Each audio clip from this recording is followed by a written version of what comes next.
आपल्या महाराष्ट्र राज्याचे औरंगाबादचे खेळाडू तेजस शिरसे यांनी अनेक स्पर्धांमध्ये अनेक पदके जिंकून आपल्या भारताचे नाव गौरवलेले आहे.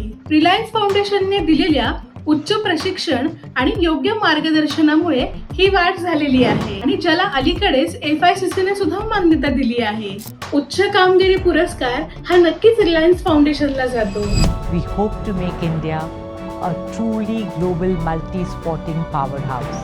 This is not only about medals. This is nation building through sport.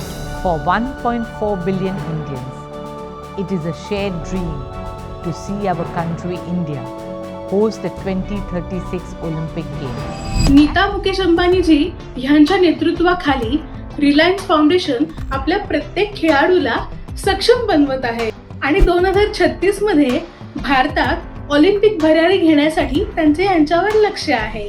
माझ्यासाठी आणि इतर विविध खेळाडूंसाठी नीता अंबानी या खरोखरच भारताच्या एक उत्तम क्रीडा नेत्या आहेत, ज्या येणाऱ्या पदक विजेत्यांच्या पिढ्यांना अगदी सक्षम बनवतात. यावर तुमचे मत काय आहे हे नक्की सांगा.